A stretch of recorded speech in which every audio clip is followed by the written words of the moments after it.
Hola, bienvenidos a TMT Conversaciones. Estamos aquí en el CCK, en la hemeroteca, en el antiguo Palacio de las Telecomunicaciones, para conversar hoy con Walter Bursaco, que es el presidente de la Asociación Argentina de Televisión por Cable. Walter, ¿cómo va? Bien, muy bien, José. ¿Cómo estás vos? Muy bien. Walter, ¿por qué nació y cuándo nació la televisión por cable en Argentina?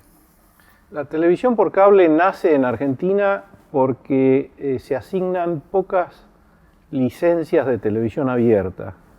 Y con el territorio que tenemos había muchas localidades que no tenían televisión. Se asignaron unas pocas licencias en las principales ciudades. Todo el interior prácticamente quedaba sin televisión.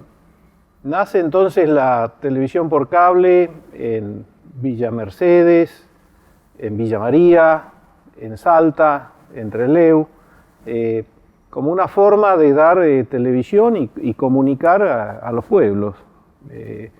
Empiezan con tecnología de segunda mano de Estados Unidos.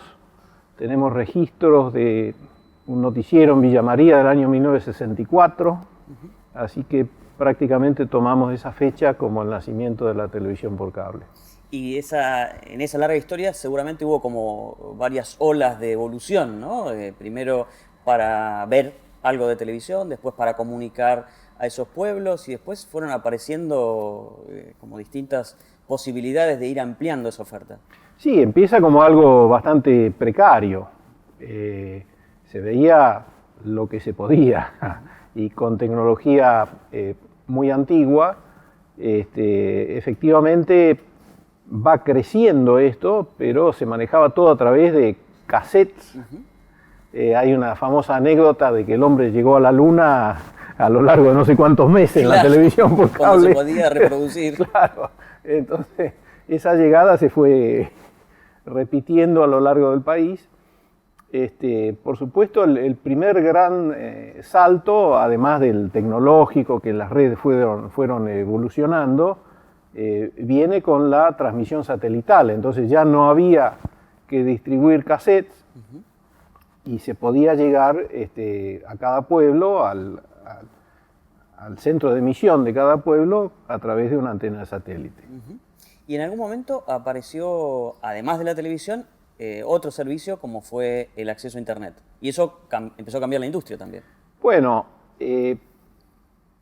esto obedece, digamos, antes había a una lógica que había antes, que había una red de distribución por servicio. Entonces vos tenías teléfono fijo, era una red. Tenías cable, era una red. Hasta el celular transmitía solo llamados. En la medida que va evolucionando la tecnología, lo que va ocurriendo es que las redes empiezan a dar múltiples servicios. Ahí es donde se ve la posibilidad de dar internet y se empieza a desarrollar esto, primero con tecnologías propietarias. Más o menos FiberTel arranca en el año 96, por ahí, con una tecnología propietaria. Recién después se establecen las normas de transmisión, lo del DOCSIS, más o menos por el año 2000.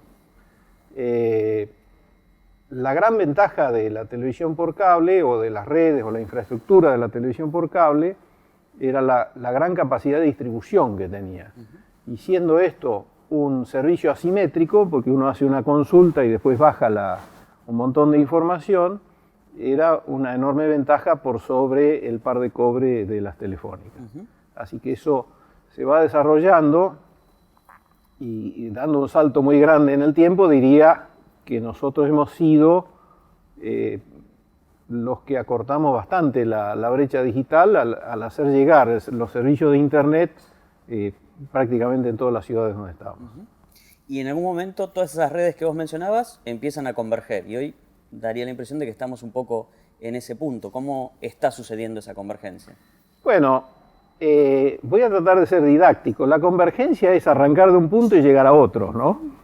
El problema es que todos tironean de ese punto para que le quede más cerca a cada uno, y yo creo que eso es lo que se discute en este momento. O sea, que yo no me tenga que mover demasiado para llegar a ese punto y que se muevan los otros. creo que ahí hay un tema regulatorio que no está resuelto en Argentina y no está resuelto en muchos lugares del mundo. Efectivamente estamos integrando una cantidad de servicios y bueno, es un desafío grande para la industria. Eso desde el punto de vista de la conectividad, pero también se puede ver esta realidad desde los usos que las personas hacemos de los servicios que ofrece, por ejemplo, la televisión por cable, ¿no? Esta idea de que en algún momento nos sentábamos a mirar la televisión en un determinado horario, viendo un determinado canal, y hoy, porque tenemos la posibilidad de conectarnos en el móvil, en casa, fuera de casa, en distintos lugares, eso pareciera que sea desprogramado como se usa. Y empiezan a surgir nuevas plataformas del tipo Netflix y proveedores tradicionales de los distribuidores de cable, como Disney, también van a competir en ese mundo de las plataformas. Algunos dicen desplazando lo que fue la industria tradicional del cable. ¿Cómo es esa evolución que pareciera que recién comienza? Recién comienza y con un pronóstico sombrío. Te voy a poner las dos cosas a la vez. Esto que decís es verdad. Ya no se sienta una familia a ver el programa favorito de televisión. Esto le ha modificado la forma de producción a la televisión abierta también. Antes tenía una telenovela que duraba 5 años con el mismo set. Ahora tiene que hacer unos pocos capítulos de algo con exteriores. Le cambió todo a los productores. De hecho, cuando llega alguien a tu casa, o los amigos de tu hijo, o nietos, o lo que fuera, lo primero que te pide es la clave del Wi-Fi. Esto se replica en todos lados, en el sentido de que en un mismo hogar ya hay alguien consumiendo contenidos de televisión porque está viendo en vivo un partido de la Copa Libertadores. Lo dije a propósito. Ya vamos a ir hacia otro tema. Y hay otro que en su notebook o en la tablet o en un televisor secundario está mirando un OTT o consumiendo otro tipo de contenido.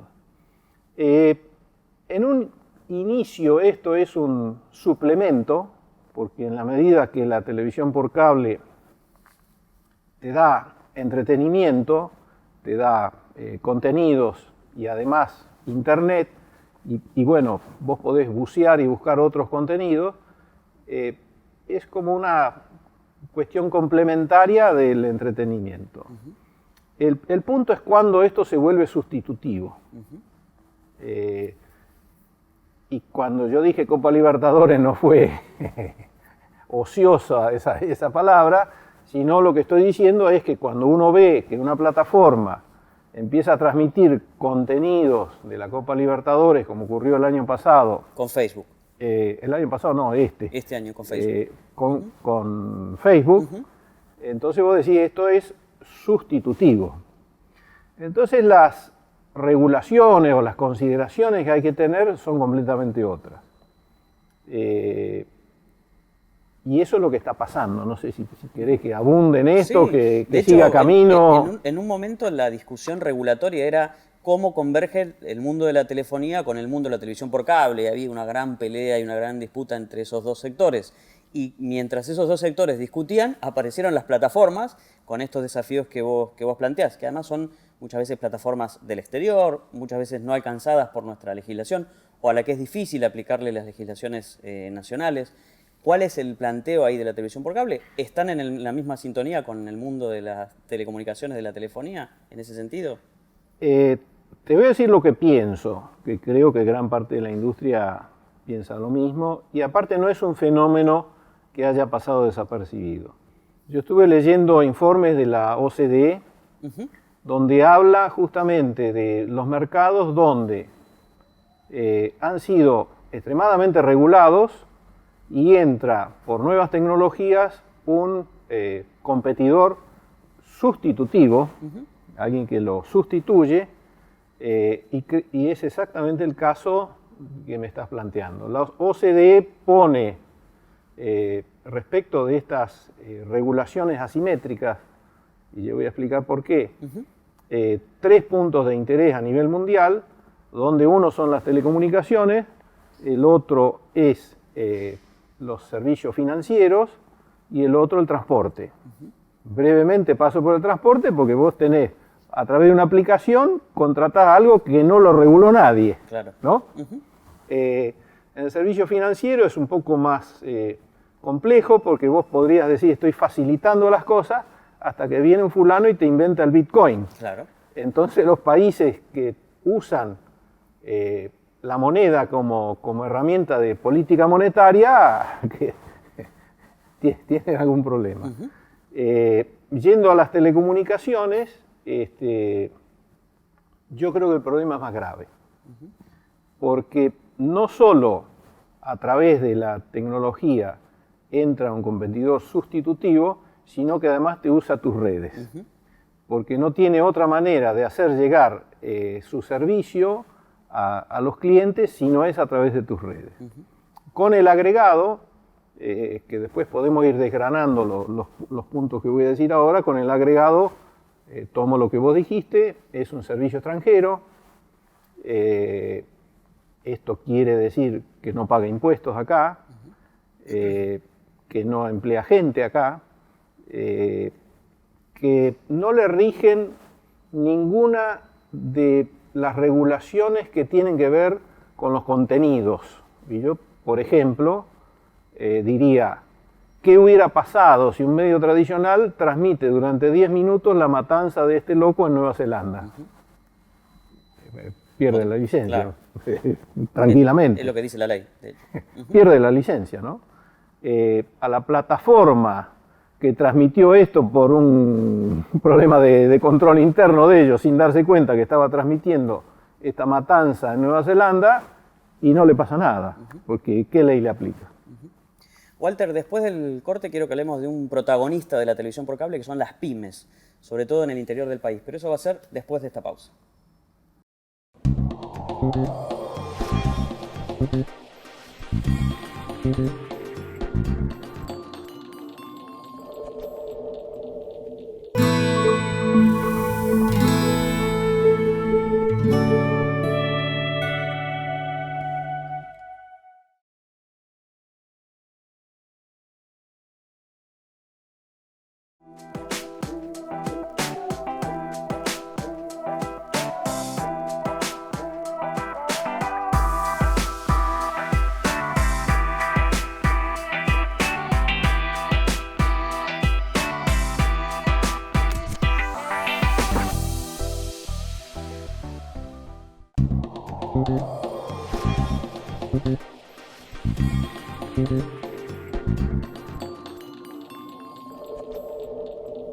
Seguimos en TMT Conversaciones, aquí en la hemeroteca del CCK, charlando hoy con Walter Busaco, que es presidente de la Asociación Argentina de Televisión por Cable. Walter, las pymes son un actor muy importante, más allá de que hay grandes operadores en la televisión por cable y en el sector convergente, un poco por esto que decías vos de la distribución territorial y de la configuración territorial de la Argentina.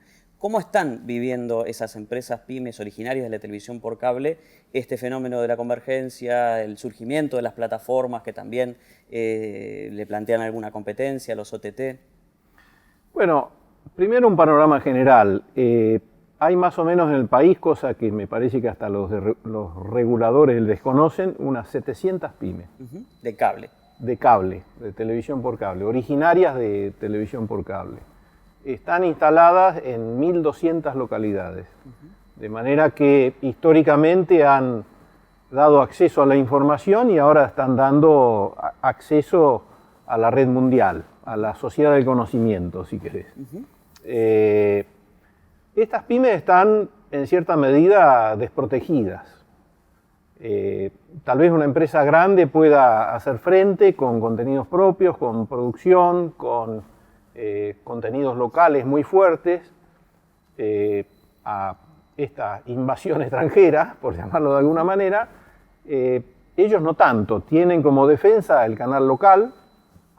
Hay unos 600 canales locales donde se produce televisión, donde se noticieros, emplea programas políticos. noticieros, locales, programas políticos, deportes locales, lo que pasó a la vuelta de la esquina, el acto de la escuela, que son todas cosas de gran valor para esa localidad. Exactamente. Porque además respeta la cultura, respeta las tonadas, respeta los modismos, y eso es muy importante, tanto que nosotros, en un esfuerzo bastante importante, premiamos la producción de esto, lo ponemos en escalas para que compitan entre iguales, en categorías de acuerdo a los contenidos, y realmente no tenemos ningún superstar ahí, claro. No tenemos una alfombra roja donde desfile gente muy conocida, pero estamos premiando la producción para incentivarla.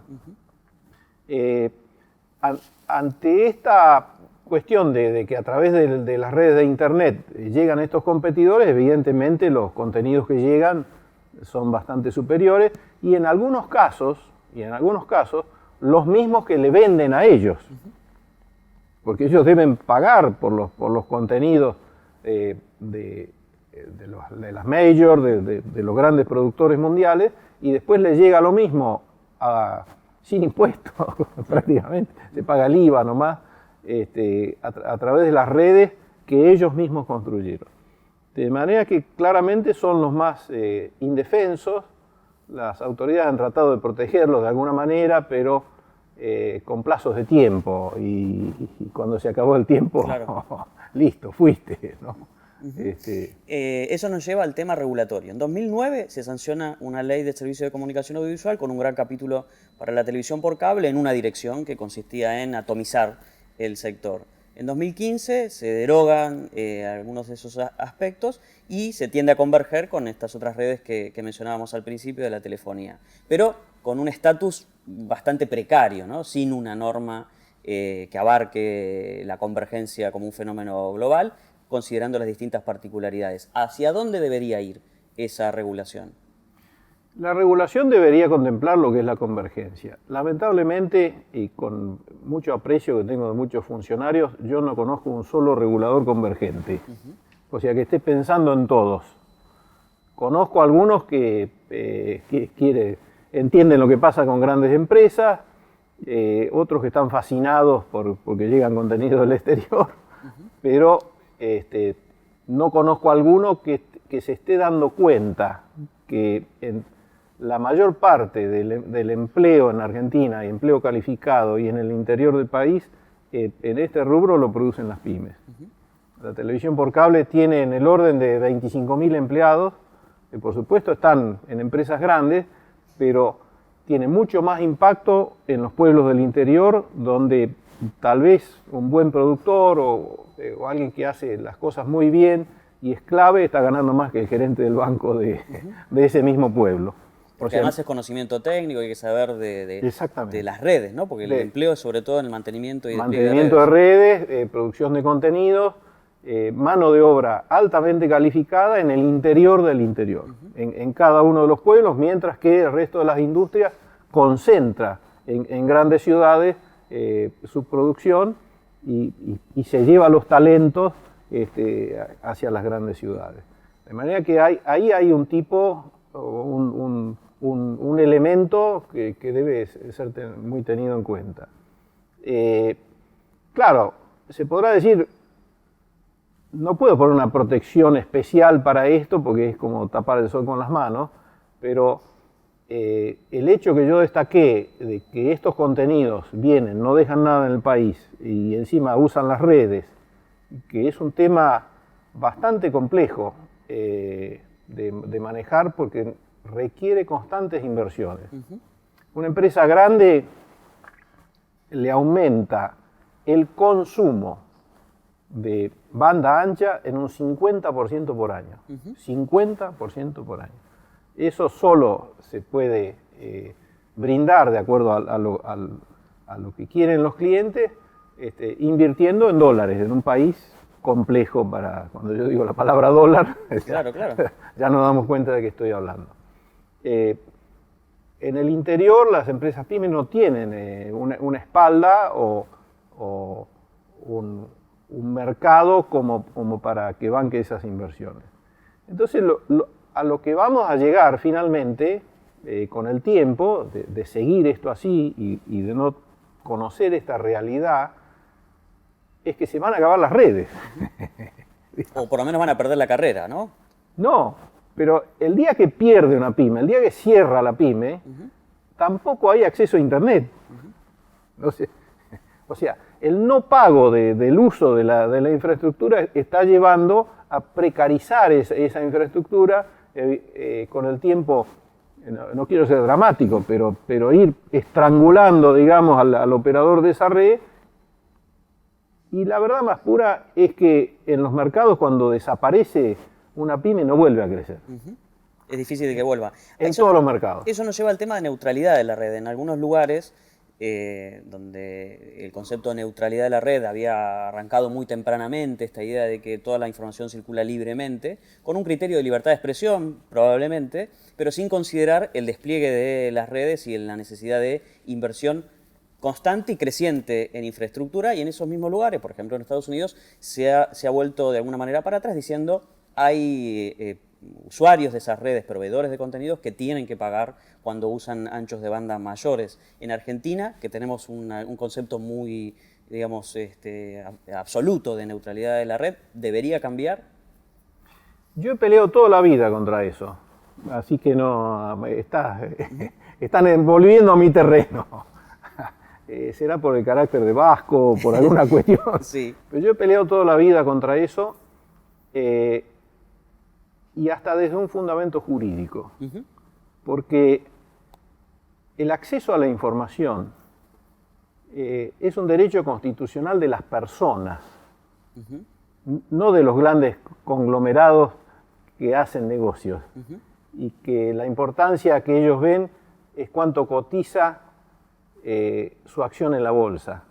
Porque casualmente estos que producen estos contenidos son los que tienen mayor cotización. Y lo único que le importa es aquello. No son publishers, ni broadcasters, ni realizadores. De hecho, vamos a suponer que Jeff Bezos un día estaba aburrido y se compró el Washington Post, ¿no? Apple, digamos, se mete en contenido, pero eso es porque lo empiezan a ver como que decae en la avanzada tecnológica porque no tiene contenido. Pero no está interesado en los contenidos, está interesado en su valor en bolsa. Entonces, yo creo que eso hay que verlo en su totalidad y regular de alguna manera para que se pague por la infraestructura y desregular al que lo han regulado toda la vida. Vos mencionaste la ley de medios que nació vieja y qué sé yo, más o menos de la década del 80, donde se regulaba absolutamente todo. Walter, la última pregunta. La TVC tiene casi 30 años, ¿no?, de existencia como cámara. Es probablemente la cámara más representativa de la industria convergente por su antigüedad y su vigencia. Pero claro, la industria está convergiendo con otros sectores. ¿Cuándo va a haber, Argentina, si eso va a ocurrir alguna vez, una única cámara del sector convergente que reúna a todos los actores, redes y demás? ¿Qué expectativa? ¿Cuál es tu expectativa sobre eso? La expectativa es baja, porque yo te lo dije al principio. La convergencia es ir de un punto a otro. Y hoy más de uno se cree que puede tironear de ese punto y llevarlo para su lado. Así que todavía falta para que los yo actores... creo que falta. Y bueno, falta que nos peguemos algunos porrazos más y todos nos demos cuenta que la unión hace la fuerza. Walter, muchas gracias. Gracias a vos. Estuvimos aquí en la hemeroteca del CCK, en TMT Conversaciones, charlando con Walter Busaco, que es presidente de la Asociación Argentina de la Televisión por Cable.